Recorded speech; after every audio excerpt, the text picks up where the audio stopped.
My goodness, can it be October 9th already? Are we creeping up to Halloween, All Hallows Eve? I don't know. What I do know is it's episode number 174 of Material Issues. Welcome, everybody. I'm Mark Hershberger of Pop Detective Records. I'm over here in balmy South Jersey, early evening, 6 p.m. Eastern Standard Time, and having a great time. But joining me, as always, as usual, per normal, from the West Coast, the left coast, my good buddy, the president of the International Pop Overthrow Festival, Mr. David Bling Bash. How you doing, Mark? I'm doing great. It's another Wednesday on the planet. Why not? So, yeah. Indeed. It's about, that's probably the low 90s here still. We still have a bit of a heat wave. But we're like 66. We are really right. Fall. No, that's not too bad. No, I like it. I like it. You know, at the end of October, when I come back east, I'm going to wish I had 90 degrees when it ends up being 40. Yeah, because that's okay. You know, next week I don't handle either. We haven't grown up back there. You know. Yeah, we're going down to the 40s. I think this upcoming week, next week at night. Oh, really? At nighttime. So that'll be good. But yeah, it will. Great days, great stuff. I know you and I we've been watching some baseball playoffs here, but I wanted to mention the great Louis Tiant died. Yeah, which it goes back to my childhood, and I remember seeing him for the first time on TV with that wind-up, thinking, "What the heck is this?" And it really got exaggerated when he joined the Red Sox. Yes. I think because he didn't quite have as much on his fastball as he'd had when he was younger. So he had to come up with something a little bit different to tantalize the guys on the other team. And it generally worked. Well, thank you. Do you know Billy? No, I don't know Billy. I've never seen the name before. Hopefully. Thank you very much. Hopefully Billy's a real person and not a bot. It's not bot Billy. I don't know. But cool. Actually, which way you going, Billy, was one of the Stump the Bash answers last time. So, yeah, it's true. But I remember when the Yankees got Tiant in 1979. You know, his reported age was 39, and nobody believed it because he always looked much older. And he good-naturedly complained about it. I remember reading an article back then where he says, "They say I'm 50, 60, 90. He just kind of shook his head. Well, yeah. I think he was probably telling the truth, or he would have died at age 110. So great to see you. Hey, Billy, played with Mitch Ryder for 13 years. Did not know that, cool, Billy. Fantastic. Yeah. Thanks for joining in here. We're going to have a good time tonight, just kind of hanging out. As we said, we don't have a guest this evening. It's just David and I. We have a bunch of new tunes to talk about and play. We have a Stump the Bash coming up. Right now, we're just kind of shooting the bull for a little bit. David, we talked about Louis Tiant, but you know how I go on my rants about the game has changed so much since we were kids. And one thing that bothered me yesterday watching the Phillies against they're playing the Mets. It's like the eighth inning, or I think seventh or eighth inning. The Mets are up 4-0. They get guys on first and second with no outs. So they're up 4-0 with guys on first and second. Now, back in the day, to make sure you get some more insurance runs, first and second, no outs, the batter would be bunting. Well, it would always depend on who was up. But they weren't going to bunt with Harmon Killebrew or Frank Howard. No, but generally you bunt to move the runners over.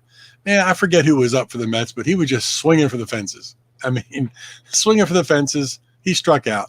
Next guy up, okay, you could still bunt, move the runners over. He's swinging for the fences again. They're just swinging for the fences, and he gets a walk, loads the bases. Next guy up is swinging for the fences, and he luckily gets a hit somewhere in the corner. But it's just, I think what bothers me about the game today is just the lack of strategy when the small ball stuff. I miss that. Well, there I've said it. It's definitely fun, but I mean, what the trying to remember the phrase that I need to use here. Anyway, what people say, or the bottom line is that the metrics say swing for the fences. Yeah. The advanced metrics, which I definitely believe in. I'm not, I think if you can find a new statistic that better explains how the game is played and what the best strategy is to score runs, I think you should go with it. It might make a more boring game, but if that's what it says. Now, again, none of this is 100% foolproof. I mean, 30 years ago, Bill James came up with new formulas, and at the time, he thought, "Well, I got it. I cracked the code. Now I know how the game is. It really should be played." And then another statistician comes by and comes up with something a little bit more progressive, and then James says, "Wow, how did I miss that?" And suddenly that's the way. And that's been happening. I mean, that's been happening for the past 40 years now. Different metrics come about, different ways of studying situations, and at this moment,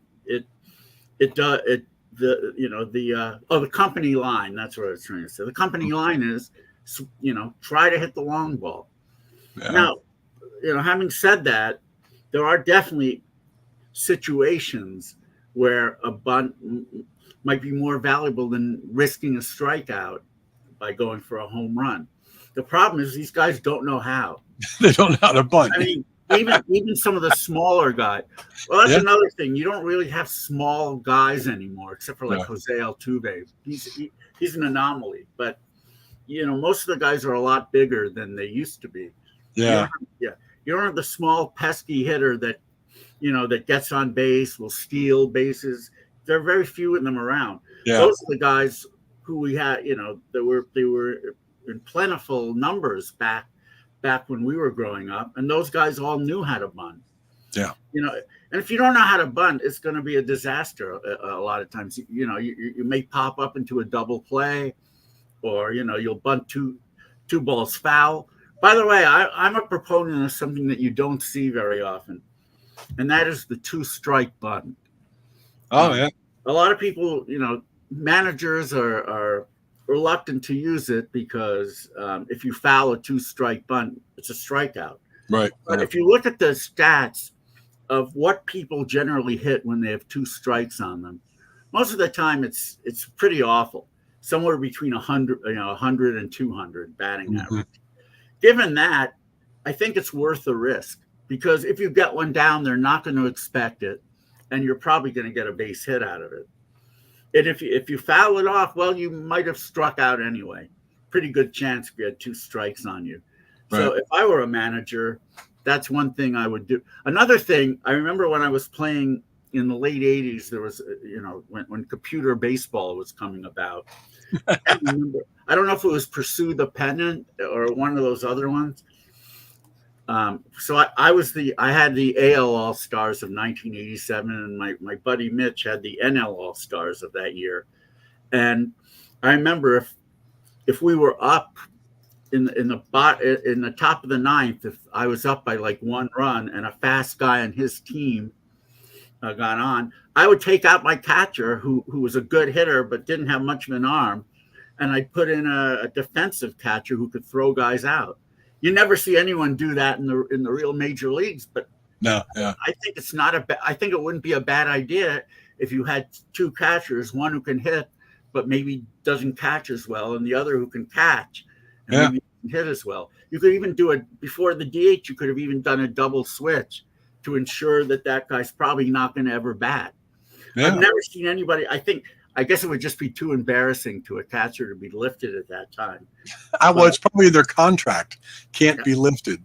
I don't think it was, because I've never seen anyone even try that. But if I were a manager and I had catchers like that, I damn well would do it. And I haven't seen a pinch runner in a long time either. No, we have. I mean, I watch the Yankees every day, and especially if Giancarlo Stanton gets on and late innings, he's probably the slowest guy in baseball now. He'll get pinch run for. No, Aaron Boone pinch runs a decent amount of time, but you're right, not nearly as many. Well, a part of the problem again is, when we were growing up, teams had 9 pitchers. Yeah, maybe 10. So they were able to use more people, more offensive slots, so you could get a guy who could run. Now you don't have enough guys where you can do that. Yeah. So I also miss the days when pitchers batted, and every once in a while you saw somebody come up and like a Ken Brett who could hit a home run, and surprise the heck out of you. 9 times out of 10, the pitcher was pretty weak as a batter, but it's certainly fun to watch. I'll never forget that 4th of July game, Mets and Braves in the 80s, when Rick Camp, and I think it was the 16th or 17th inning, hit a home run. And he was a terrible hitting pitcher. He'd never hit a homer. And just somehow he got a hold of one and it went. But see, that comes down to the strategy again.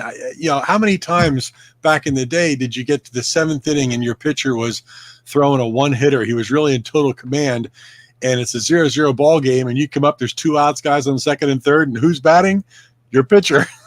And you're like, oh, do we pinch hit for this guy who's in complete control so someone can score, or do we leave him in? That's the one bit of strategy that I do miss. Yeah. In most cases, like to bunt or not to bunt, it was always pretty obvious, and almost every manager was going to do the same thing. Yeah. So I don't call something like that a strategy per se. But yeah, you're right. If you got a guy pitching a great game, and back then guys did complete a lot of games. If depending on what the score was, your question, if you're down by a run or something, your question is, do I pinch hit for this guy or do I let him stay in? That is the one bit of strategy that the DH does take away. But I've always been a fan of the DH, so I'm not unhappy that both leagues have it. And eventually people are going to forget that pitchers ever hit. No, I know. It's exactly true. And now let's change the subject slightly. Here's my other rant. You know how they changed all the rules of professional football to protect the quarterback and the running backs, and you can't hit the wide receivers in the head. They're protecting everybody. So and the players are complaining, and they want to sue the league for Alzheimer's and dementia and all kinds of stuff. Sure. Now they're protective of everything. They use those big ugly foam things in preseason practice or whatnot to prevent injury or concussions. Right. Why don't you just wear those during the regular season? Why? Because they're too vain. It looks stupid. So what's more important, vanity or getting a concussion? And I think they just don't. They want to look good. Screw the concussion, but they still want to complain and have the league protect them. Well, then wear the big puffy marshmallow thing and look stupid.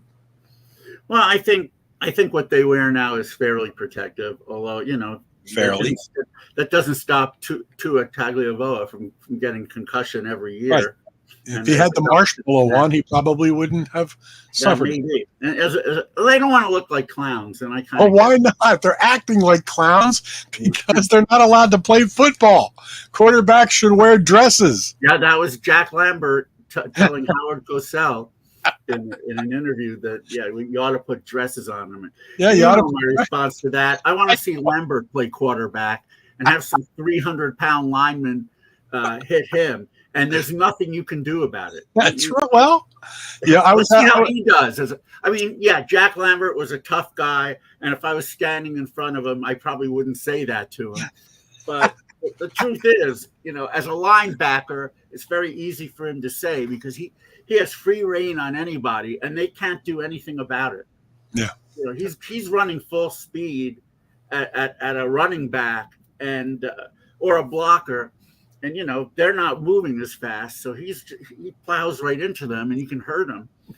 So it's easy. It's easy for him to say put dresses on them. I'm with you, Tim. I think if you're going to accept the risk and make $10 million a year, you accept the risk because you're making more in 1 year than the average fan makes in their lifetime. So if you're going to accept the risk, accept the risk. Yeah. Yeah. Or wear the marshmallow and look stupid. I haven't actually seen the marshmallow. So it looks so. Well, one guy for the Cleveland Browns was wearing it, a defensive lineman. I was watching who were they playing? Was it the Eagles? But a defensive lineman was wearing the marshmallow during the game last week, and he was where it looks stupid. It makes your head look about 8 times the size of the normal helmet, but I guess it's going to protect him.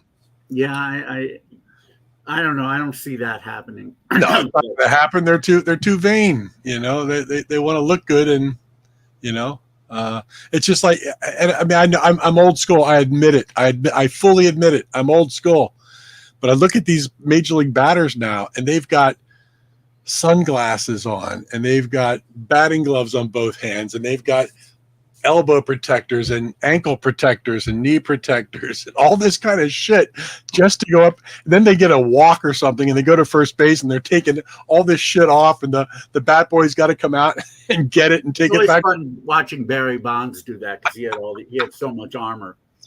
And I like when they step out of the plate after one pitch, and they've got to retighten up their batting gloves and do all this. Well, but now there's a pitch clock and a hitter's clock, and I saw that it was called on the Phillies pitcher yesterday. It was called on the Phillies pitcher yesterday. Yeah, it's definitely helped. The length of games has gone way down. Yeah. The games are now. I think they said this is on average the games finish quicker than any year since 1984. And so why in 1984 probably had to do with commercial time. Also, there was less of that. There's now more commercials, so that's the end of my rants. No, rants are good. I mean, I'm more new school, but there are certain things I wish never happened. I know. Look at you, man. You got bling. You're definitely new school. You're wearing bling. You're new school. I've never been a proponent of artificial turf. No. It can't be good for. There's no give to it, so it's going to be hard on players' knees. And obviously, the ball bounces very funny. Yeah. When I see artificial turf games in baseball, it reminds me of like the XFL or arena football or something. It's like clown grass. Clown grass. That's good. So I'm glad that there are very few parks that use it now. Well, it amazes me, though, when you look back at the old days, especially in 1900s, 1910, 1920, where they played on fields that were just not in great condition, and they played with those gloves that were like, it's like slapping hamburger on your hand or something. I know, it's amazing. And then they had, then they won a gold glove with a fielding percentage of .985 or something. It's like, how did they do that? Did they just like miss a lot of balls because they didn't go after it and said, fuck it? Do you remember when the gold glove came about? Was it the late 40s, maybe? Probably, yeah. Yeah, there are a lot of guys who probably would have won tons and tons of them. Like someone like Rabbit Marinville, he probably would have won like 12 or 13 gloves. I'm just looking up when did the gold glove. Honus Wagner would have won several gold gloves, I'm sure. Gold glove was not put into awarded. It was 1957. Oh wow, even later in the 40s. Yeah, 1957. So yeah, you would think, but I mean, at the same time, you don't look at the old box scores back there and see like 14 errors or something. Yeah. Oh, well, and then in the 1880s and even into the 1890s, guys weren't wearing gloves at all. Yeah. Or how about football in the 50s, where they only had that one little bar? And some guys played both ways also. Both ways, and some guys didn't even have the bar. And you'd read stories about a running back going up the middle, and boy, people would be poking their eyes out and doing anything they could to injure their face. You remember when Chuck Badnarik would get interviewed? I mean, everybody was a pussy except who played football after he retired. They had to be tough, though. Yeah. I think it's like today's. I look at modern day rugby. Let's say, what do they call it? Australian rules football. Yeah. Those guys are tough. Yeah, they are. There is nothing about that game that is not tough. Right. You have to be tough to Right. play that because there's no. They're not. They're wearing only a couple of them wear those little leather helmet things. Most of them are just going head to head. That's scary, tough stuff. Those are men. Agreed.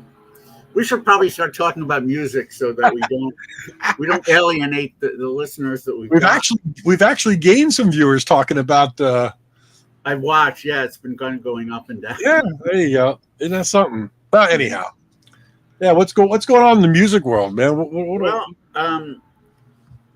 I'll talk about a couple of reissues here that I thought were cool. This one is on a Cherry Red affiliated label, 70s. It's Slick, the complete Slick collection. Do you remember this band at all? No, I do not. They were not big here at all. They had I believe they only had one album here, but in the UK they were pretty well known. They had a song called Forever and Ever, which made it to #1 on their charts. Wow. This pretty much has every song they've done. Forever and Ever is a really great kind of 50s influenced pop song. It's like a lot of that post glam sound, like the Rubettes had kind of a 50s feel to them. So did Slick, and Shawadi Wadi and bands like that. Oh yeah. This is definitely a fun listen if you're into that kind of sound. And again, just like the aforementioned other bands, never did anything in the States. Wow. I think they did get their one album released here, but it bombed, and so that was that. Anyway, 2 discs, really cool if you're into that kind of sound. I certainly dig it. Did I show, or did I just mention that the Aerovons album was out? Did I show it last time? I don't think you showed it last time. No, we knew it was coming, but no, here it is. We had Tom Hartman on the show a couple of months ago. World of You, the complete recordings on the great Grapefruit label, another Cherry Red subsidiary. And there's several new tracks on here.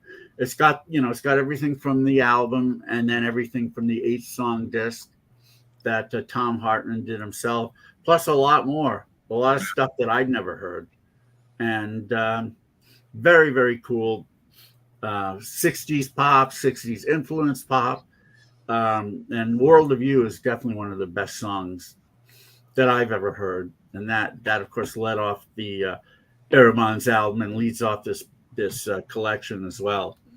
So kudos to Tom Hartman for getting this stuff out, and to Cherry Red for allowing it to be released. Yeah, good stuff, man. That's great.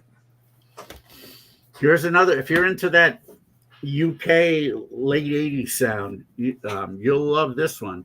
Also a Cherry Red release. Cut Me Deep, a story of indie pop, 1985 to 1989. It's all UK acts, and some of them, like Lloyd Cole and the Commotions, Della Mitri, the House Martins are on here. Love the House Martins. Yeah. That Petrol Emotion, Shop Assistants. I remember in the Soup Dragons, the Pyramids, the Hit Parade, and then there's others that I'd never heard, like Jamie Wednesday, Yeah.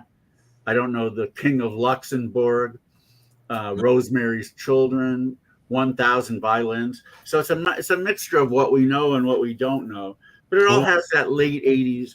Some of it's a little tweak, some of it's a little bit more new wavy, but most of it's very, very cool. It's all melodic, and if you were into that sort of sound, this is a great collection on Cherry Red. So check that one out. Very cool. All right, now we'll play some stuff. Oh yeah, just before we play it, I saw on Henry Priestman mentioned that there's going to be a new, well, not new, but a new Yachts album of unreleased stuff. Oh, okay. Not a new album, but a Yachts album of things that did not make the first two albums. So that could be interesting. Oh, yeah. When's that supposed to happen? I don't know. It's in the near future, but there was no exact date given. So he just said stay tuned. So it should be near future, I would think. And then then what's his? I forget. So Popium is there supposed to be a new Popium album? It's going to be a new Frank Hammersland Right. solo album. I think it's 3 weeks away. Yeah, Wow. 3 weeks away. So, yeah, definitely let me know when you see that's around so I can pick it up. Yeah, indeed. Yeah, I'll look at it. It'll be probably the last thing we ever hear from, sadly, Frank Hammersland, who passed away. He was on our show. Over 2 years ago now, I guess. It's been 2 years. But before I forget, I want to give a shout out and a please stay safe to all our friends in Florida. Yeah, including my daughters. Yes, indeed. What's the name of the hurricane? Henry? Milton or no? Oh, Milton. Okay. Is it Milton? Uncle Milty? Right. What is it? Hurricane Milton? That could be. Yeah, that sounds right. Hurricane Milton, lashing Florida with tornadoes and wind. Yes. Yeah. So everybody who's down there, I really, I send prayers to them. Indeed. Especially on the Gulf Coast side. Yeah, that's where it's going to get slammed. Yes, like 2 hurricanes in a row in those areas. But I don't think this one's not going to. Is this one supposed to also head up north after it hits land, or no? It's hitting hitting right at Tampa Central Gulf Coast area, and then goes straight across the state. Across the state, because once it hits land, then most of the power goes out because it's powered by the water. Right. And, so my daughters are inland in Orlando, and once it gets there, it's projected to be a Category 1 by the time it gets there. So you're going from Category 5, which is a monster storm, to Category 1, which is like a pretty heavy rainstorm. So they should be okay then. Yeah, they're just going to get wet and windy. Hopefully, just don't lose power. That's, I think, their biggest concern. Yeah, I get that. All right. Well, we wish everybody the best. Yeah, indeed. Absolutely. Stay safe. All right, so let me play some new releases. I've got on our friends Rock Indiana, band called C87, only it's not really a band, I don't believe. I believe it's our friend Coque Belda. Who used to live in Spain, now lives in Pittsburgh, I think. Wow. And this album is called Love, and every song title starts with the word love. Oh, there you go. And some really good, as usual, you got that sort of John Lennon-esque thing that he has going. And I really like the album a lot. And here's a song from it called Love is Blind.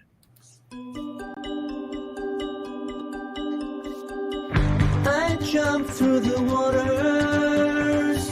I swim all the greatest oceans. I know that love is blind. I climb all the mountains. I walk through the burning ashes. I know that love is blind. I go through the desert. I fly to another planet. I know that love is blind. And I'll do whatever that you want to do. So one day you'll tell me that you love me too. When we are together, troubles disappear. That's why I want you near.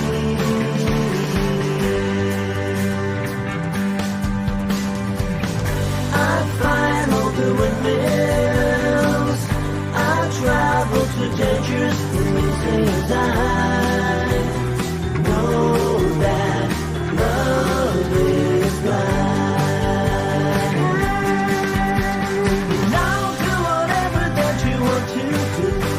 So one day you'll tell me that you love me too. When we are together, troubles disappear. That's why I want you here. And I'll go wherever that you want to go. So one day you'll tell me that you love me so. When we are together, troubles disappear. That's why I want you here. That's why I want you near.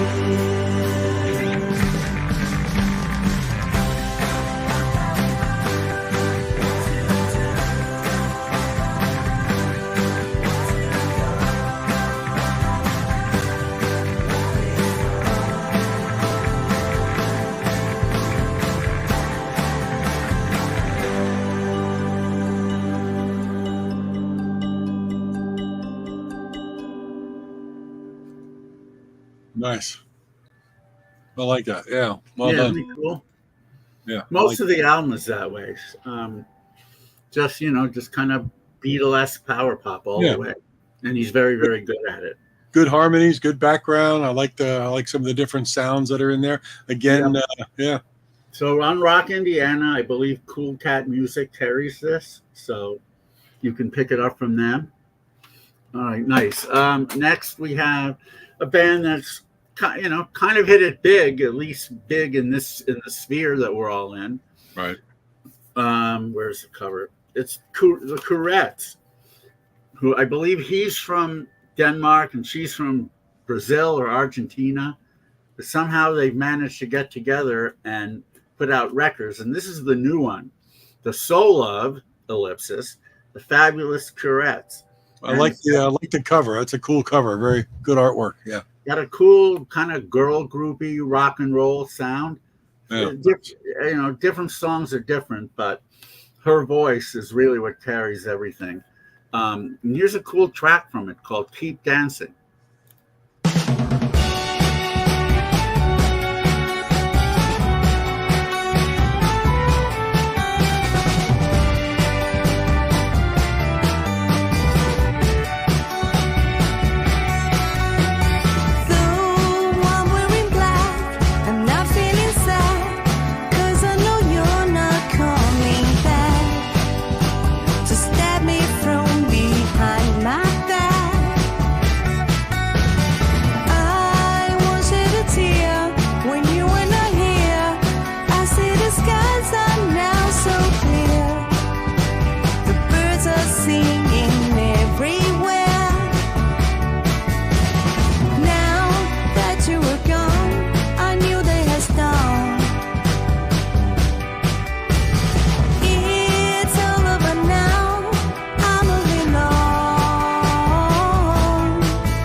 Yeah, very cool.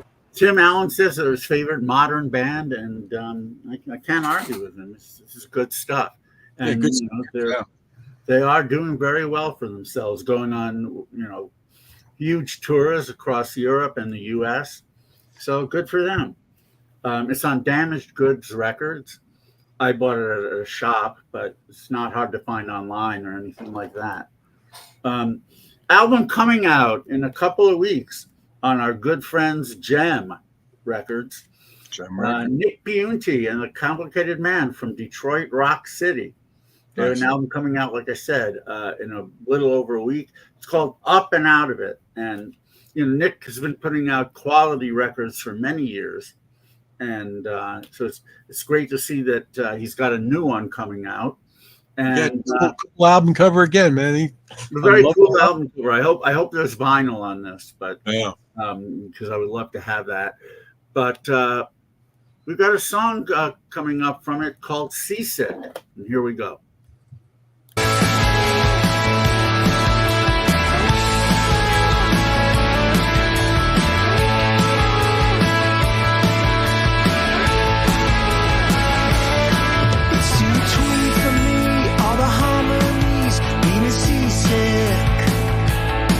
I need electric guitars. Can you lower the bar? I got one trick. Relative matter. You could set a timer. All the harmonies and the melodies leave me seasick. I know less than you forgot. I'm just skimming off the top from the best that came before. Simple riffs and power chords. Doesn't take a genius. I know you've seen this before.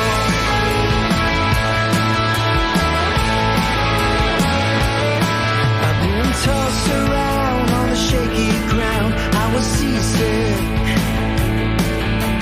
Nervous and wrecked from the cause or effect. Hit me so quick. Relatively minor, if I could only find her.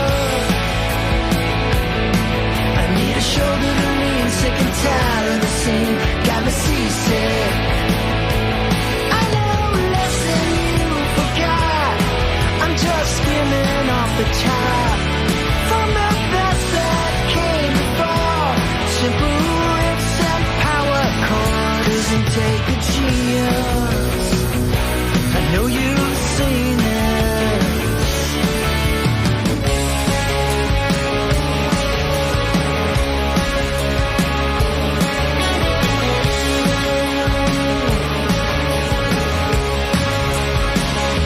I know less than you forgot.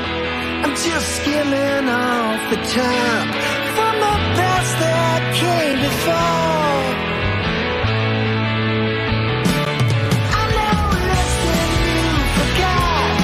I'm just skimming off the top from the best that came before. Simple riffs and power chords. Doesn't take a genius. I know you've seen this. I know you've seen this before.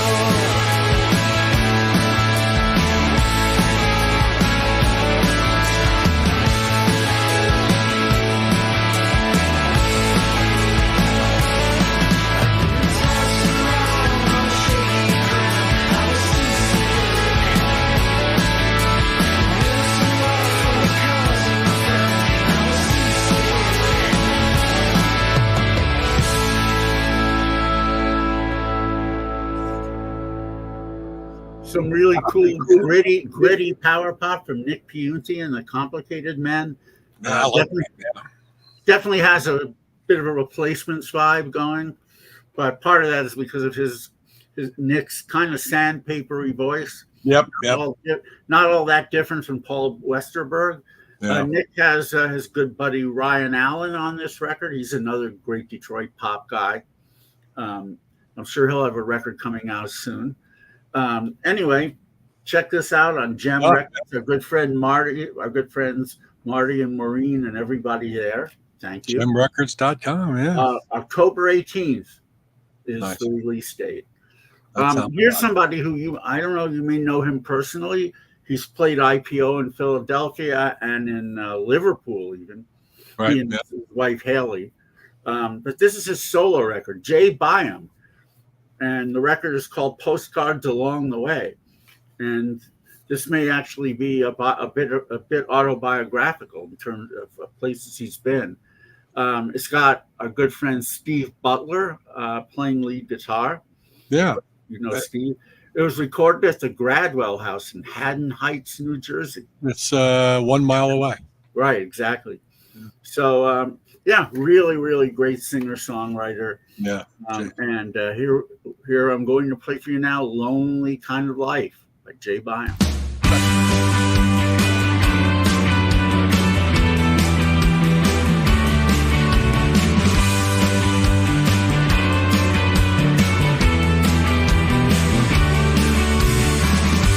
It's not the way I planned it.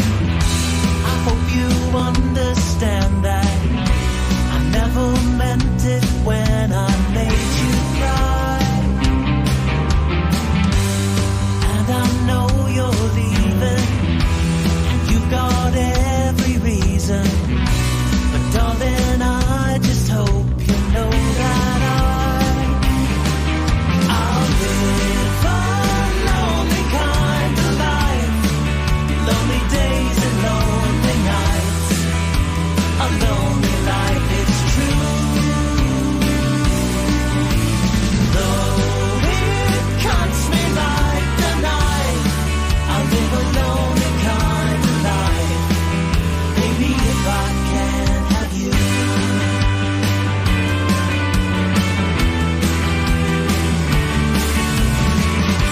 You know my heart is breaking with every step you're taking away from me and closer to that door. And I'd do anything to end this suffering and get things back to how they were before. I'll live a lonely kind of life. Lonely days and lonely nights. A lonely life is true. Though it cuts me like a knife, I'll live a lonely kind of life. Baby, if I can have you.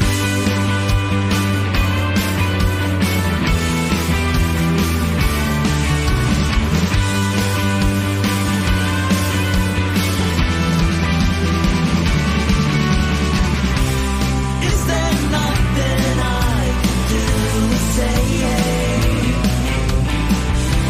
to change your mind and make you stay?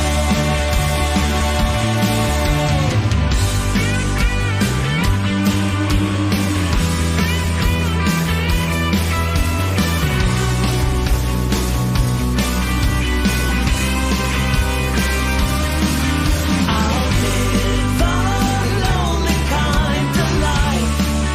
Lonely days and lonely nights. A lonely life is true. Though it cuts me like a knife, I'll live a lonely kind of life. Baby, if I can have you. I'll live a lonely kind of life. I'll live a lonely kind of life.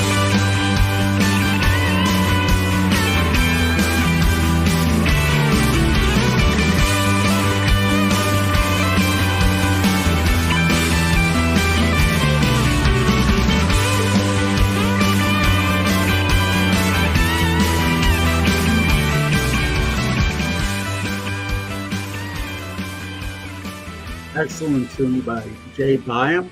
Really. With nice guitar playing by Steve Butler of Smash Palace and Quincy, Rogers and Butler. Yeah. He too has played IPO Liverpool. And so anyway, really good record by Jay Byam. Check it out. I think he sent me this, but I also think Cool Cat is carrying it.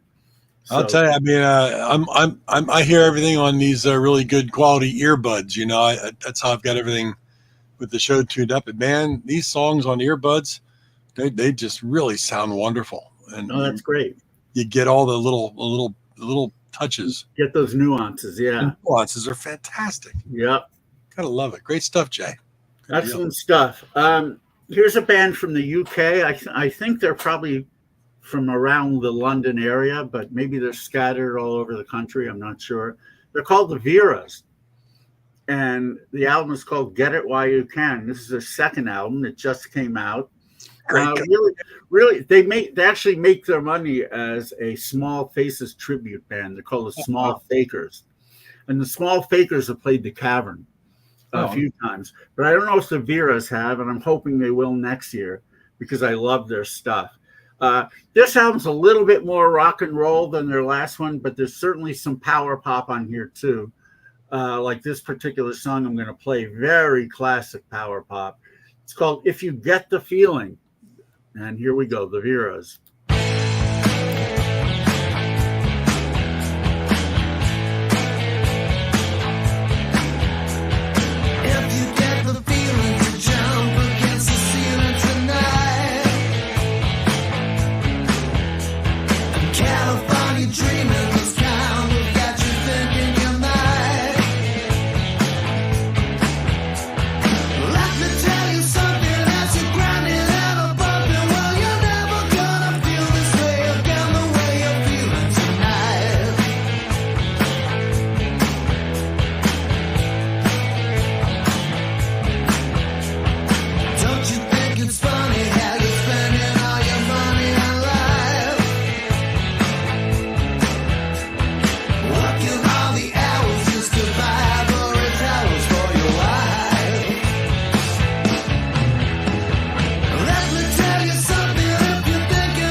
Definitely sounds like it could have been a Badfinger album cut, or the offshoot band, the Dodgers.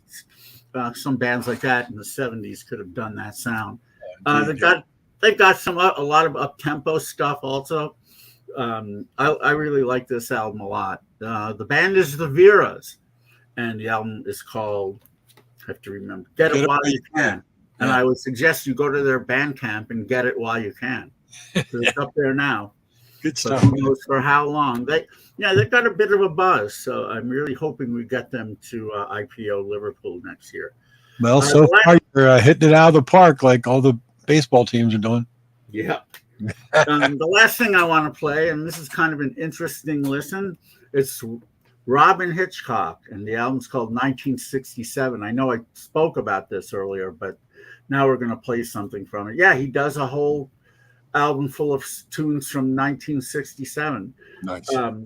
Definitely, it's got a British slant. Almost everybody who's covering here is from the UK, because that's where he grew up. And I mean, we've heard most of these songs also. And it's really, even though it's recorded in the studio, it feels like definitely has sort of a live, a sort of almost cavernous feel. And I don't mean the I don't mean the Cavern Club. I mean like an actual cavern. Here's his version of the great. Let's see where it go. Itchy-Coo Park. I probably shouldn't have even mentioned it. You would have guessed it. Here we go.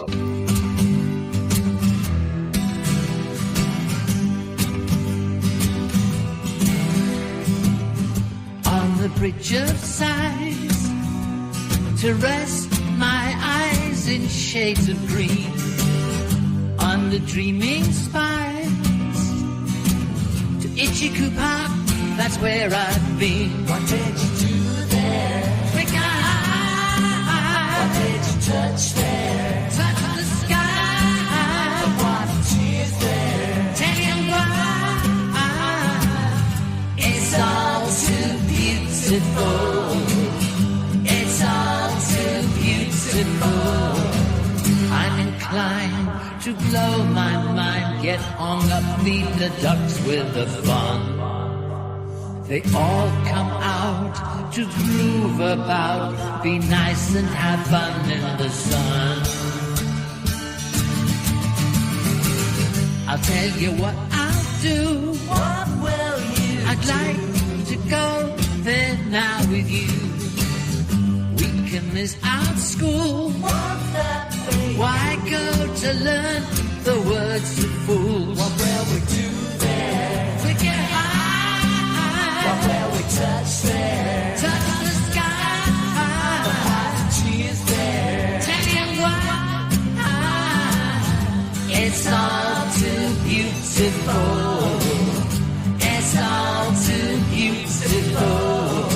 I'm inclined to blow my mind, get hung up, feed the ducks with the fun. They all come out to groove about, be nice and have fun in the sun. It's all too beautiful. It's all too beautiful. It's all too beautiful.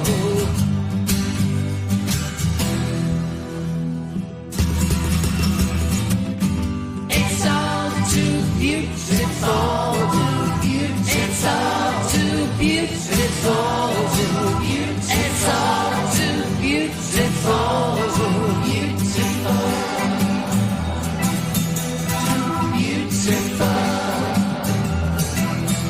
Too beautiful. Too beautiful.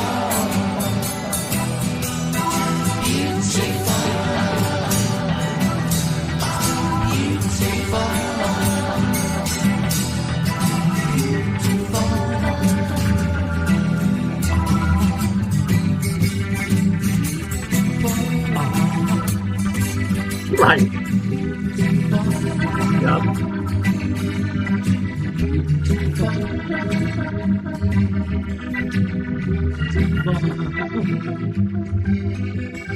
Not too much echo on this, huh? Holy cow, it's playing with my head.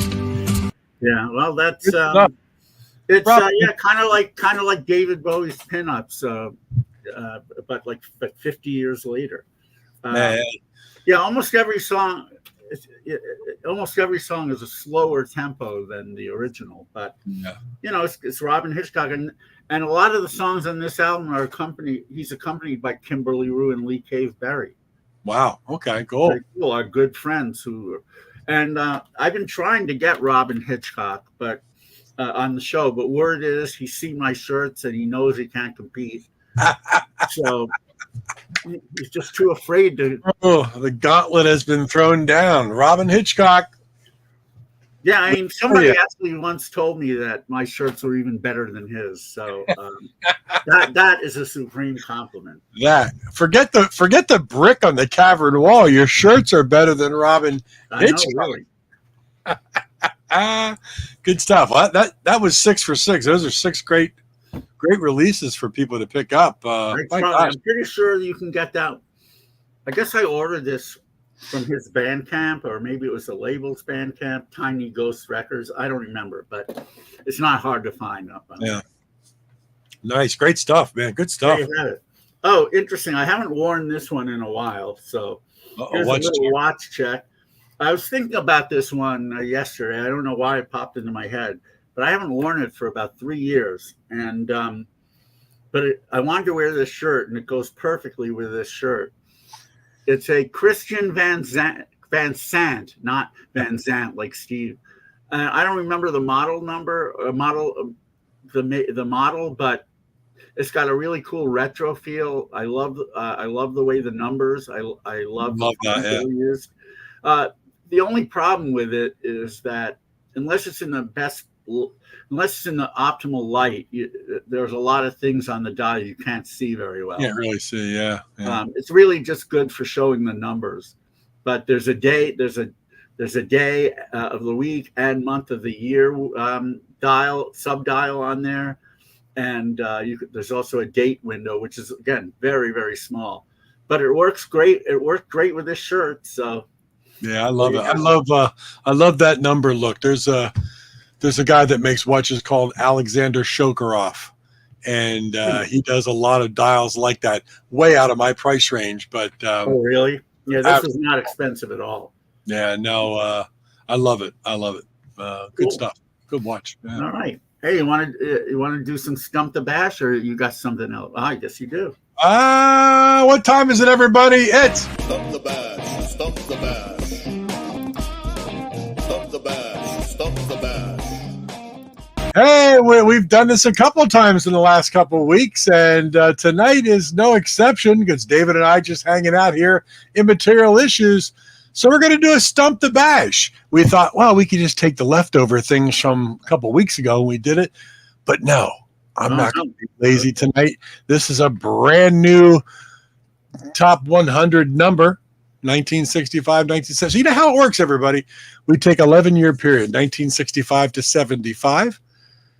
I pick a year-end top 100, what it finished of. I pick that number. And David's going to get some clues. If he gets the track on the first clue, he gets 5 points, all the way down to 0 points after 5 clues. He needs a total of 15 points, which means that's an average of 3 points per question, per track, to not be stumped. Tonight, I think this is in his wheelhouse.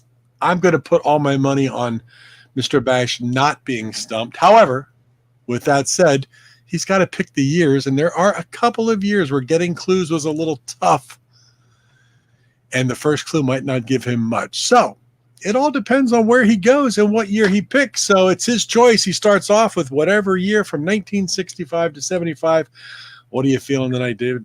Well, you haven't told me what number it is. Oh, that's right. That's right. The big reveal. This is finishing the year at number 56. Okay, 56, right in the middle. Right in the middle. So yeah, I mean the higher the number, meaning greater the number, the harder it is. right. Because it's not that hard to zero in on number one songs. Right. But when you get to number 56 for the year, it's almost certain that the songs are at best in the middle of the top 10 and maybe not even in the top 10.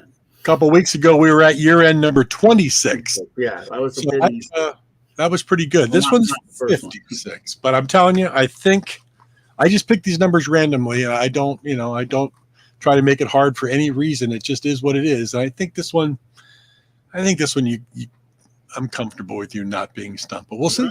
We'll find out. All right, let's start with 1968. 1968. All right, going back in the wheelhouse here. Finishing up the Hot 100 at number 56 in 1968. Here is clue number 1 for 5 points. This track, one of many cover versions, was released on January 23rd, 1968 on the Philips label, backed with Out of Focus. This track, one of many covers, was released on January 23rd, 1968 on the Philips label, backed with Out of Focus. I think I could be wrong about this, but I got a good feeling about it. Might it be Summertime Blues by Blue Cheer? 5 points right off the bat. What gave it away? One of many covers? Well, that and Phillips. Phillips. Okay, very good, very good. I thought I'd at least get you down to 4 points on that one, but good call right out of the bay. 5 points. You notice how the sweat has receded from his brow right when he gets a 5-pointer, right away. Piece of cake. Applause. Summertime Blues. Blue Cheer. Many covers. Yeah, I mean that many cover. I first thought about Blue Cheer. My first thought was the Four Seasons, and I said, "Wait a minute, they don't do covers generally, or at least their hits aren't covers." And then Blue Cheer just popped into my head. I wonder how had I said a cover version on Phillips, whether you would have still got Summertime instead of many. Maybe. It's hard to say. All right, where are we going? All right, let's we'll go to the opposite end of the. I always look at 1970 as being the center, and so it's also my favorite year. But let's go to 1972. Ooh, 1972. That's right in your wheelhouse as well. I'm just writing down 1972. All right. 1972, this track came in overall number 56 on the Hot 100. Here is clue number 1 for 5 points. This song by an English rock band was their second chart topper on the UK singles chart. It was retitled in the US to avoid confusion with a song of the same name by the group Chase. Oh, okay, I know it. I figured you would. I told you. That one I bet everybody watching will know. Well, maybe not, because they may not know the Chase song. That's true, but I do know it. Poor bastards got killed in a plane crash maybe in 70. It might have even been in 72. But it's Bang a Gong, Get It On by T-Rex. And David Bash is at 10 points already of the 15 he needs. He's taking a celebratory sip of his. What are you drinking tonight? No sugar, nothing fancy. Nice.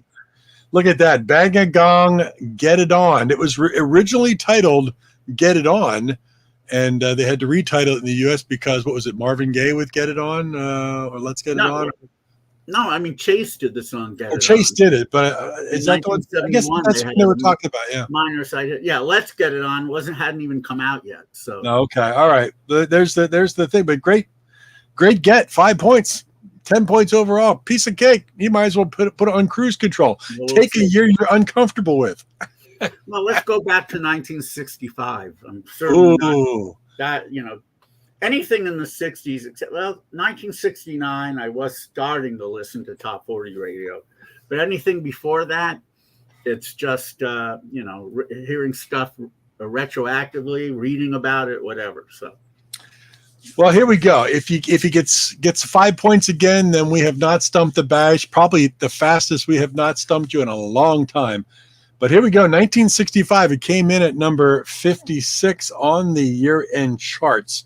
Released in January of 1965 and recorded at RCA Victor's Music Center of the World in Hollywood, California, with the B-side I've Been to Town on the RCA Victor label. Oh, wow. That's a tough one. Well, read the clue again, please. I'm sorry. This was released in January of 1965, and it was recorded at RCA Victor's Music Center of the World in Hollywood, California. The B-side was I've Been to Town, and of course, it's on the RCA Victor label. Of course it is. Well, let me think of who would have had a big hit. This was one of the tough ones to even get clues for, so we're stretching a lot here. But you're in great shape. The song I'm thinking of, I don't even think it's from 1965. So I don't think it's, wait, what the hell? 65 was before RCA started signing a lot of rock acts. I mean, they had Elvis, of course. But I don't think Elvis I don't know if he had a really big hit that year. But the song I'm thinking of, I don't think is 1965. Let me see if I can think of something else.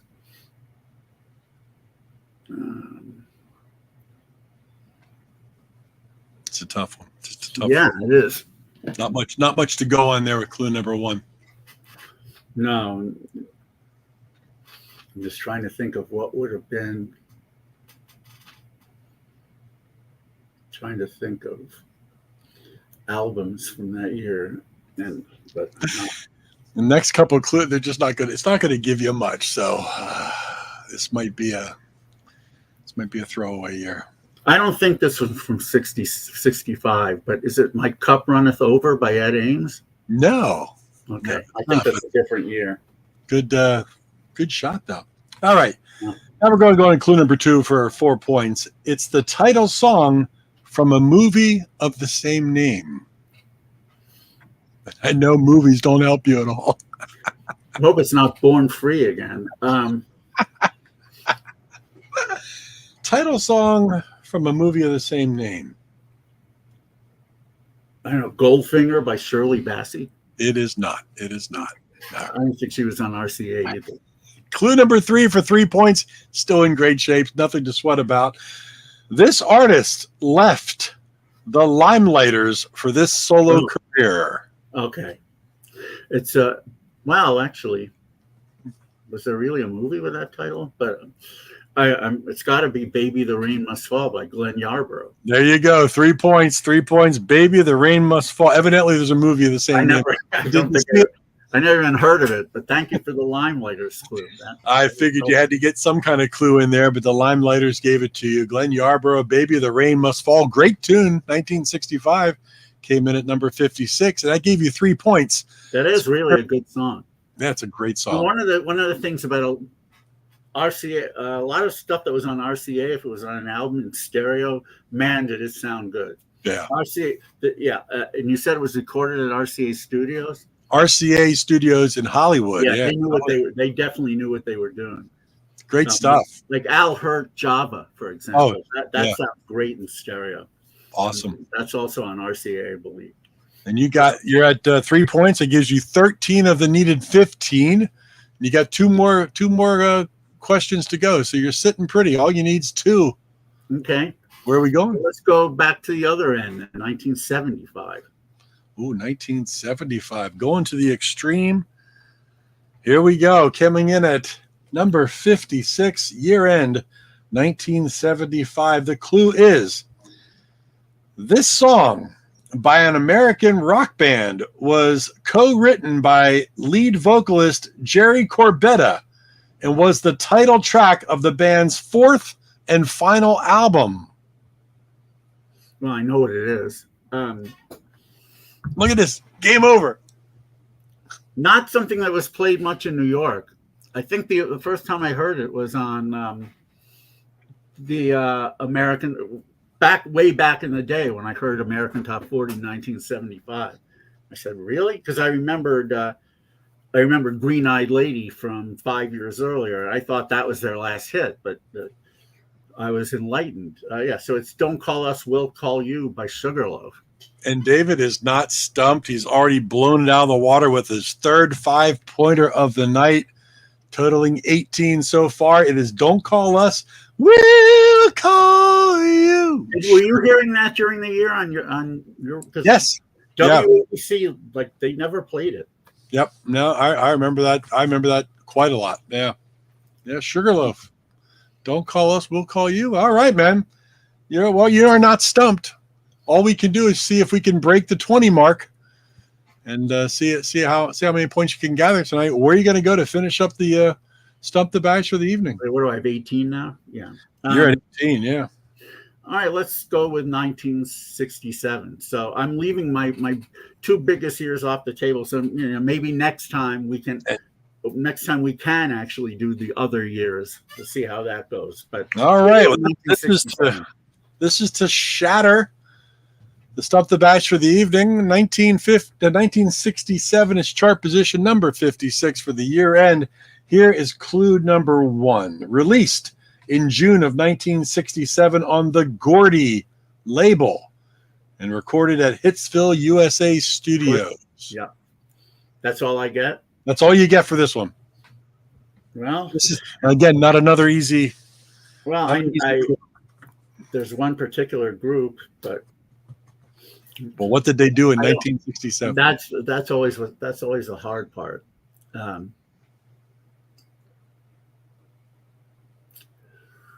Is it the way you think you do the things you do by the Temptations? It is not. But that's probably the band, but it may not be. I'm trying. Oh, I think I know another. All right. Well, anyway, go ahead. All right, that's 5 points off the table. That's okay. You're not stumped. You're cool. Second clue for 4 points. The B-side is "I've Been Good to You," which is a cover of a Miracles track. Doesn't give you. You mean it's not the Brothers Johnson? No, that's "I'll Be Good to You," isn't it? I'll be good. Yeah. I've been good to you. Right. So read that again. I'm sorry. The B-side, "I've Been Good to You," which is a cover of a Miracles track. Right. So it doesn't give you much. So you're going to have to just stab. God, this is where I'm.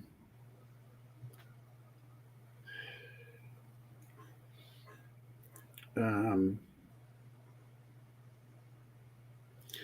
mean, I might be. This is a tough one clue-wise. Yeah, what the hell else did they have? I should know this, but trying to think of.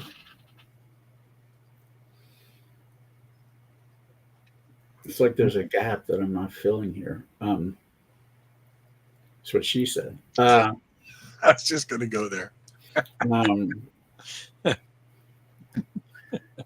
Because I'm thinking of all the Motown acts, and And there were a few. there Yeah. were a lot of them, but there's really only one that had a lot of hits on Gordy, and I mentioned them already, but for some reason I'm not zeroing in on the one hit.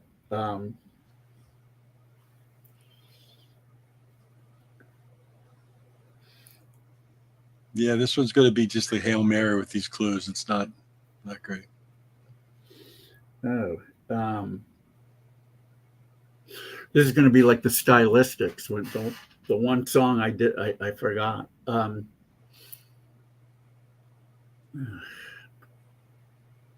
am I forgetting their hits? Yeah. No, fuck.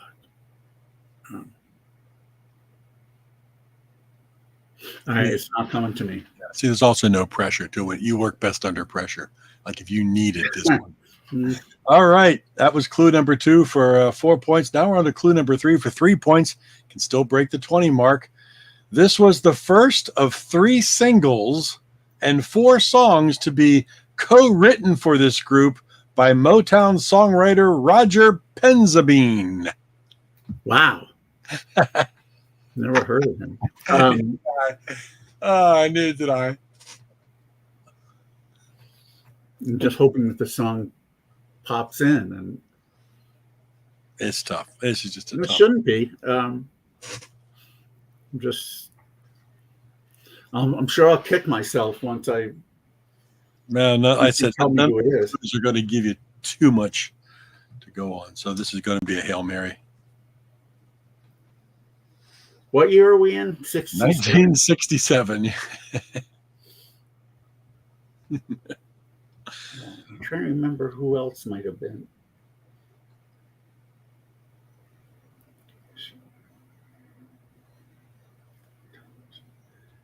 Not everyone I can think of, although I can't imagine this guy doing a Miracles song, but since I don't know what it is, Here Comes a Judge by Shorty Long, it can't be. No, it's not. It Okay. isn't. All right, we're going to move on to clue number 4 for 2 points, which still gives you 20 points overall, which is pretty impressive for the evening. This song has also been covered by Gladys Knight and the Pips. Well, yeah, I mean, Berry Gordy liked his artists to cover his other artists. Yeah. Keep it in house. Well, obviously, it's not the one that I normally that you would think of. That would be a lot bigger hit, and it's also not 67.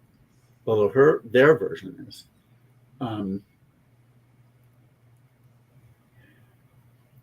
That doesn't help me at all. Yeah, and I'm not this last clue for 1 point's not going to give you much more because there really wasn't much to go on. But this soul record reached number 3 on the U.S. R&B charts and peaked at number 6 on the U.S. Billboard charts. When you say soul, it's on Gordy, right? It's on Gordy. They just call it Soul was another subsidiary of Motown. No, it's a soul record, not in SOLE, but SOUL, a soul record, obviously. Reached number 3 on the U.S. R&B charts and peaked at number 6 on Billboard. Yeah, I'm just going to kick myself, but I guess it's going to be the opposite of last time where I got 0 and then a bunch of points. You've already not been stumped, so I know I picked a bet. I'm glad I got it out of the way because right? All right. Because who knows what'll happen if we do the rest of the clues in another time. But yeah, I don't know.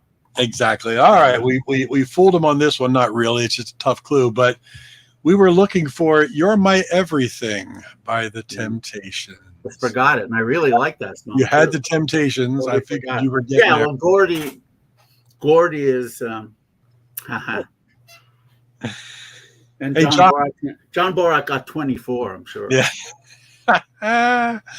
John, we're working up. Oh, he's like, oh wait, David was on fire tonight. He left me with a big goose egg. That last one was tough. Yeah. Well, see, Tim, we don't know how many points you would have gotten. You know, if I get a 5-point answer, right, and you don't get it. If you were playing, you'd get to go for 4 points, for 3, but you didn't get. But again, if you were going mano a mano, you would have shut him out. Is what he's saying. You would have got the 5, and he wouldn't have had a chance.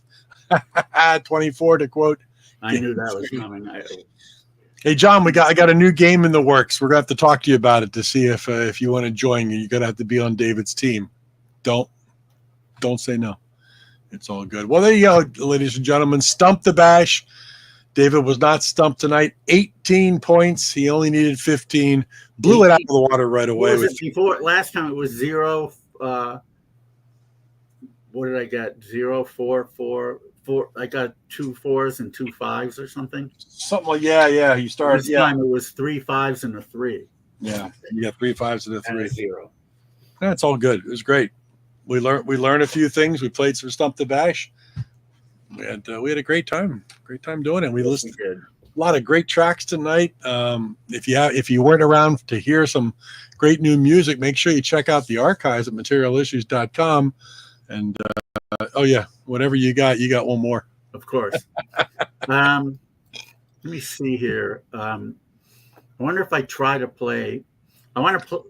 If YouTube bleeps this out, that's okay. I want to play a song by Slick that I talked about earlier that hit number 1 in the UK. See if you remember hearing this. Definitely has kind of a Bay City Rollers ballady feel. Let's just see how it's going to sound because I'm going to play it off of YouTube. Okay, here we go. This is Slick, Forever and Ever. No, we're going to get an ad.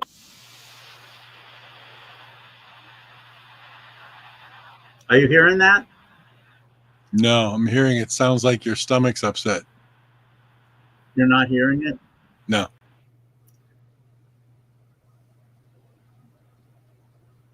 Let's see if I can make it a little louder.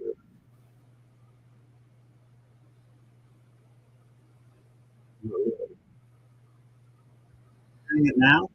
No. Really? What's the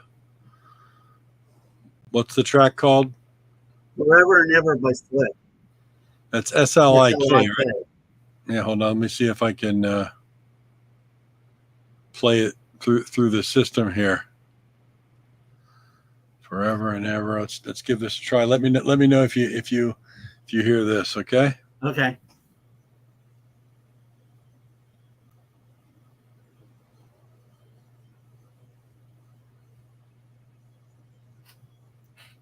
Are you playing anything yet?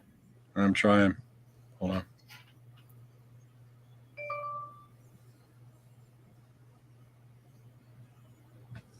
Yeah, I'm not getting anything coming through either. Because No. I could hear it on my end when I played it. Here we Yeah, go. I hear it.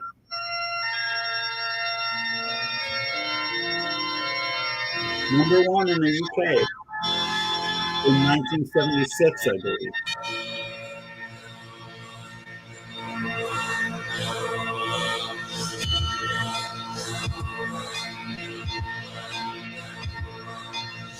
This was in the beginning, and so should it end.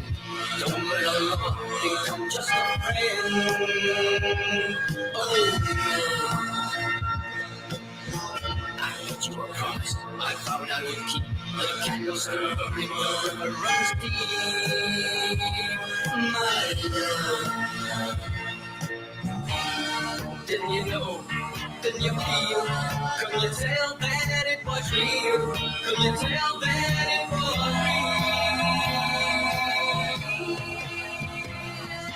I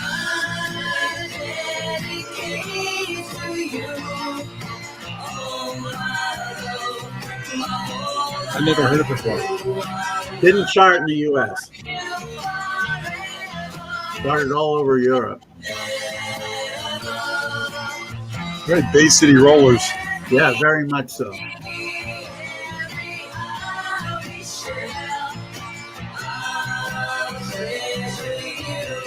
I'll give you a bit of trivia when the song's over.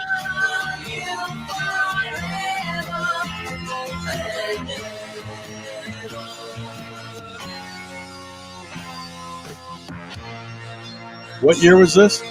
76. What we join together, let them tear apart. We give one another our hand and our heart.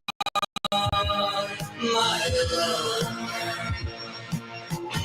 Ashes to ashes, dust to dust.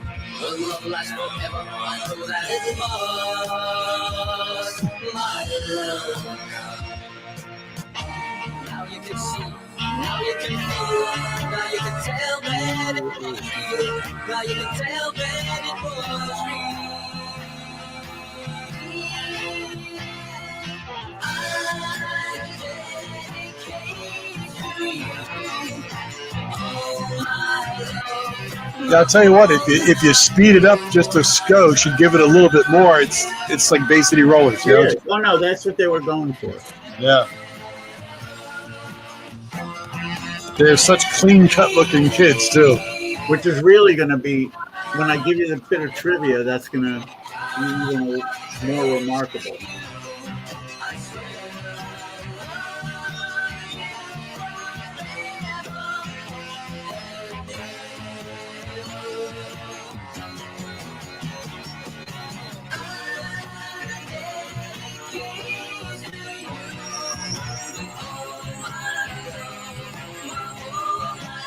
Never heard that. Wow.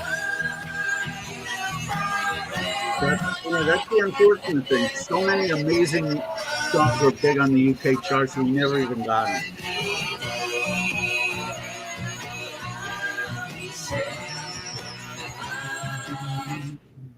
Isn't that something? Oh, you stopped it. Okay. Yeah, hold on. Can't get my finger to work. What she said. Is it still playing or?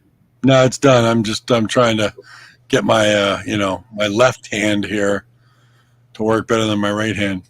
So. I never heard that before. That's very go ahead. They're very clean cut looking kids right out of the Bay City Rollers mold. Clean cut looking kids, but the lead vocalist of this band went on to be the main man of the band Visage and the main man of the band Ultravox. Yes, Midge Ure, believe it or not, is the lead singer on of Slick. Well, I'm looking at him and he was familiar looking, but he has this very, very sad looking face. like he didn't want to be here in the video. Just like possible he didn't. But yeah. Wow. That's something. Yeah. I mean, One day I should put together a compilation of UK hits that didn't do a damn thing in the US. Yeah. You got all those great bands, like I mentioned, Shawadi Wadi.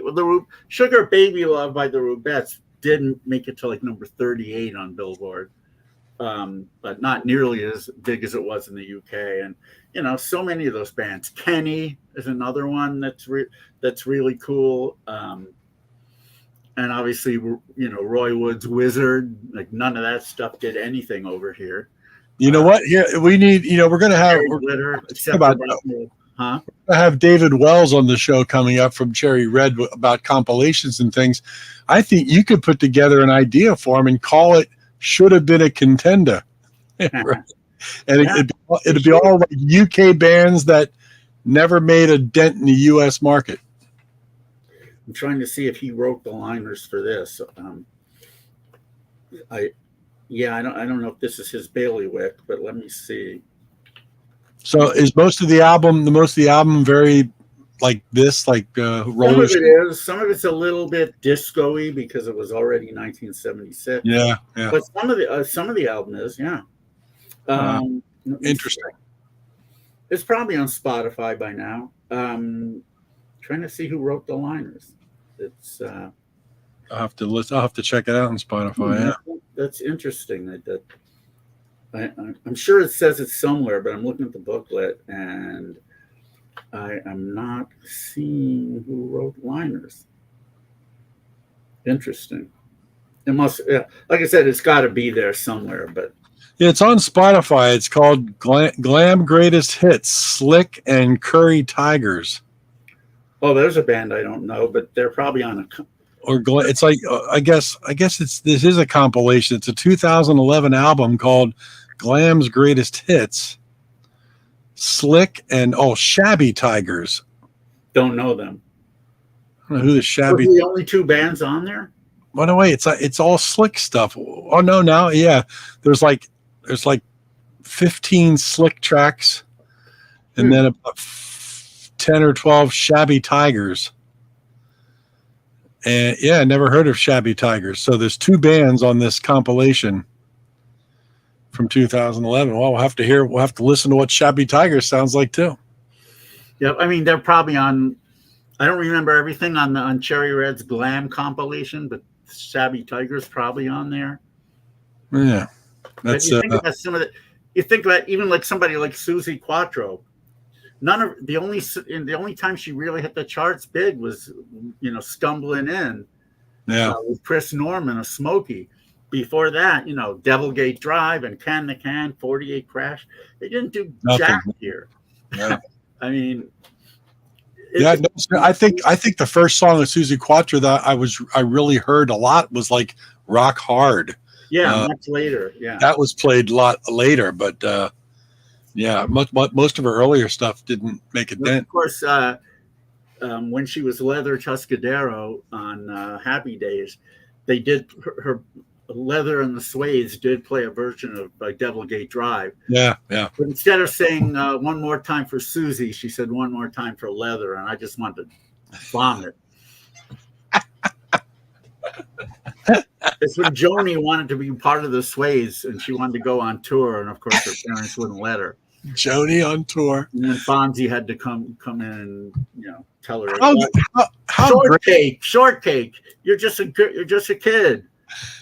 How great was the show Happy Days, though? Right? I mean, it was a great show. It did get a little ridiculous. No! In the last year or two, it jumped the shark. That's where it came from. Jumped the shark. As if anybody had hair like Chachi's in the early '60s. Oh no! When Chachi came on, yeah, that's the show went. But the first couple of years of Happy Days, man, what a great. Because it's interesting you mentioned "jump the shark." That's exactly where the phrase came from. It came from, yeah. The episode where Fonzie jumped the shark. At that point, a lot of people just waved their hands, said, "This is ridiculous." This is stupid. Yeah. Oh, I remember that. I remember being depressed just like probably the second year of Chachi. The first year I could handle him all right, but when he started growing up, I was like, no, I'm not into. I'm not into. There's Chachi. one episode I'll never forget. It almost brought me to tears, and I don't cry very often, but the one that Bruce White's from Hill Street Blues was on, and his son liked Fonzie better than him because Fonzie was the epitome of cool, and they're in I guess it's Al's at this point, still called Arnold's. Right. And the dad's just fed up, and he challenges Fonzie, and Fonzie goes, back off, and he does, and then suddenly the kid sees his dad as a hero, and Bruce White, his character, mouths the words "thank you" to Fonzie. I love that. I don't know why. I still think about that, and it's just such a cool thing.